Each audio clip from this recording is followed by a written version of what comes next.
I didn't grow up wanting to be a coroner. No kid does, I guess, really. I actually wanted to be a doctor, but since I didn't have the grades for medical school and I still wanted to turn my love of anatomy into a career, I decided being a coroner was my best bet. Now, for those that are unaware of what a coroner does, I'll just break it down Barney style. Whenever someone dies, and we aren't super duper sure how they died, it's my job to take a look under the hood, as we say, and figure it out. I used to work in the city, and for quite a while too, but I feel like a man in my line of work can only work in a city for so long before he either quits, moves elsewhere, or loses his mind completely. Me, I decided to move elsewhere, somewhere quiet and calm, which is how I ended up in Polson, Montana. It's a pretty little town on the edge of a bay, and with just 5,000 people living here, it's considerably quieter than my previous home of almost 4 million. Now back there, it wouldn't be out of the ordinary for me to complete 3 or 4 post-mortems in a 24-hour period. Now, I'm lucky if I see maybe 3 or 4 a year. And as you can probably imagine, that suits me just fine considering that I only took a minor salary hit. But then I guess, ironically, it's here that I performed the most memorable autopsy of my entire career. And it's one of those that's memorable for all the wrong reasons and why I sent you the story. Now, one morning, I got a call from a deputy sheriff to tell me that a young girl had passed away, and from the moment I heard his voice, I knew that this one was going to be different. She'd been found the previous night, wandering on the 35 in her bare feet. The driver that spotted her turned around to see if she needed any help, and found a young girl on death's door. She looked terrible, starved and beaten, and was mumbling all kinds of gibberish till she eventually passed out. The driver tried to keep her awake and talking, and then when he realized that she was probably slipping away, he even tried performing CPR. But unfortunately, the poor thing passed away before the emergency crews could get to her. Naturally, the sheriff's department wanted to know exactly what killed her, but more importantly, they wanted to know if I thought that there was also a who element to it, as in, was it a tragic accident, or was it murder? But when the girl's body arrived at my office, I found that there were many more questions to be asked, and some very frightening ones too. And when it came time for the autopsy, the forensic pathologist I work with agreed that he'd never seen anything like it. At 5'7", the girl appeared to be in her late teens or early 20s, but she didn't weigh an ounce over 70 pounds. She was also this very sick shade of yellow, which indicated liver and kidney failure, but that wasn't even the half of it. She'd quite clearly been starved, and her body was so heavily covered in burns and scars that it seemed her abuse had been almost systematic, like someone had been trying to slowly disfigure her, one patch of flesh at a time. We discovered the girl's eyes had actually been gouged out, and that her finger and toenails appeared to have been completely and deliberately removed. There was also evidence someone had tried to either torture or sterilize her by piercing her abdomen with some hot wires or needles.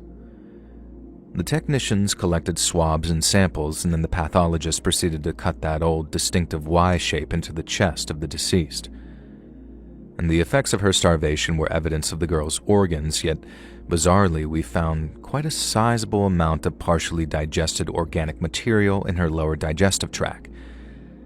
Now, this, along with samples of her blood and spinal fluids, was tested at our on-site laboratory, and what our technicians found was truly shocking. The contents of the girl's stomach turned out to be a mix of 2 very distinct varieties of fungi, fly agaric and the suitably named death cap. Now, the death cap needs no introduction, as I'm sure you know. It does what its name suggests. Some might say that fly agaric is also suitably named, because while ingesting it won't make you fly, it does have intense hallucinogenic effects on those who use it. The implications of its presence terrified us. And when it came to writing up the post-mortem, we almost didn't want to believe our own conclusions. Judging from the bruises around her wrists, ankles, and neck, someone had kept the girl prisoner, and the level of starvation suggested this had been for a considerable amount of time. During this period, she had been systemically tortured and maimed by someone exceptionally sadistic. Then, once she was hungry enough to eat just about anything put in front of her, the girl's captor fed her a fatal mix of mushrooms and just let her go. Even if she was still in possession of her sight, we judged the girl was far too weak to have mounted any kind of serious escape attempt. So either something inconceivable occurred and she wandered free from captivity, or her captor deliberately set her free. She spent her final hours wandering through the woods in what must have been complete confusion and unimaginable agony. It was the single most horrifying postmortem I've ever had the displeasure of overseeing, but it raised the question, just who the hell was evil enough to inflict such an ordeal on an innocent young woman? Once our examination was complete and the final report written up, the girl's body was transported to a local funeral home. Our official conclusion was that the girl had been murdered via poisoning, and there were comorbid factors of starvation and historical physical abuse. And this led to a murder investigation being opened, but sadly, it's one that's never been closed. I've overseen many postmortems in my time as a coroner, and there have been more memorable ones that I care to count. But not one of them haunts me, and I mean truly haunts me like that poor young woman who spent her final few hours on this earth blind, terrified, and wandering around alone in the middle of nowhere.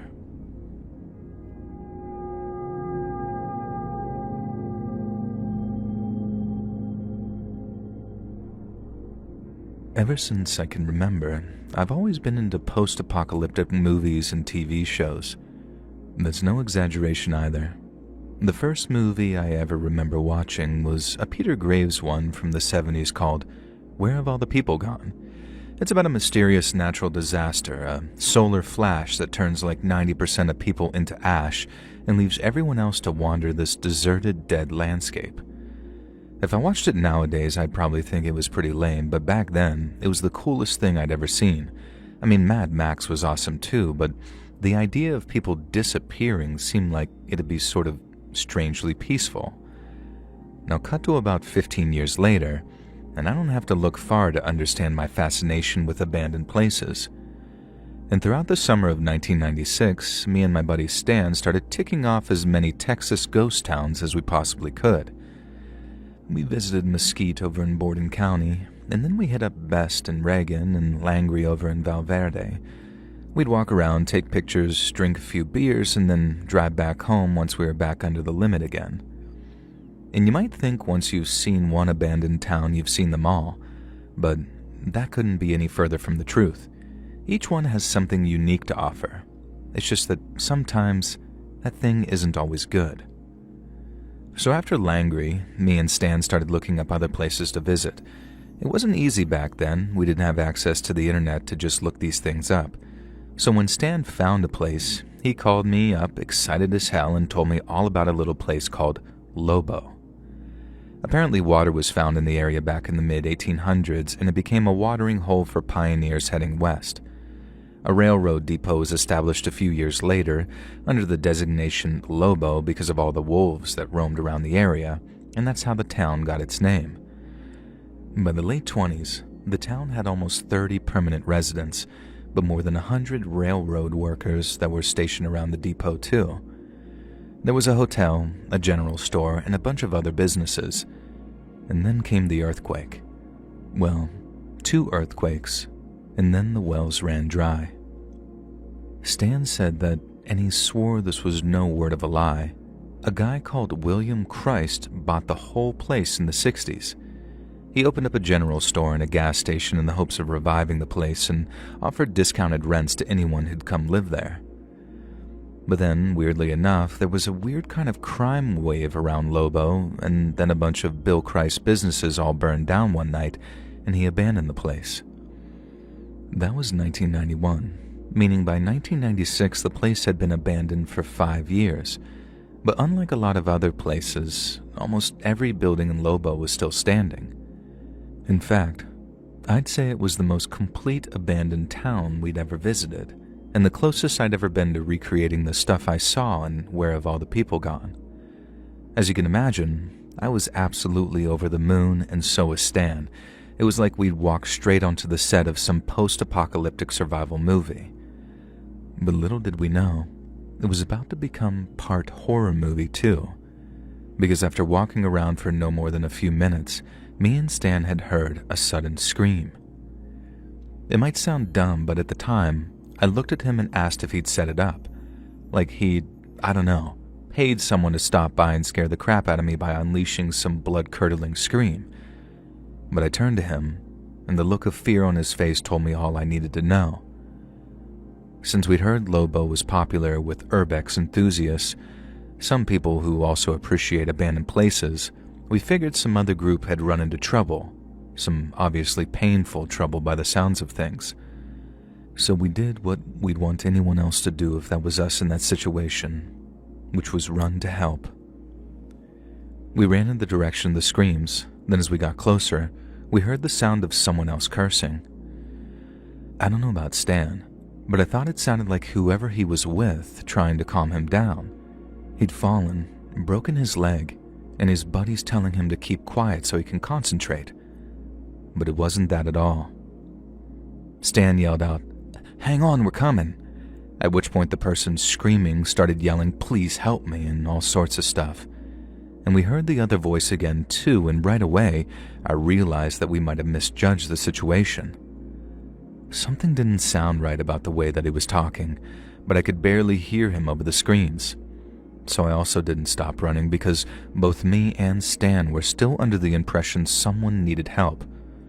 Well, they did. There was just no way that we could save them because the people making him scream found me and Stan before we could find the person needing saving.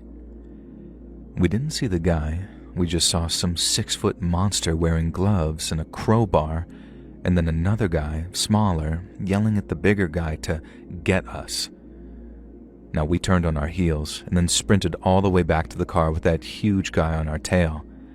But thanks to him being such a muffin, we were able to safely outrun him, and last time we saw him, he was in our rear view as we drove off. We called the cops from some gas station and then drove with some deputy all the way back to where we'd been so he could see exactly what we were talking about. We didn't expect anyone to be there when we got back, and we were right on that. But what was left was a lot of blood. We think someone was being tortured. Maybe for information, maybe just revenge, and the people who orchestrated it were obviously some very shady people. If they were killing someone out there, they'd do it just before fleeing, right? So it had to be torture, and just writing that out gives me chills. It was the first time that we'd run into anything like that while touring some abandoned places, and while it wasn't the last, nothing ever quite compared to the insanity that happened that day in Lobo.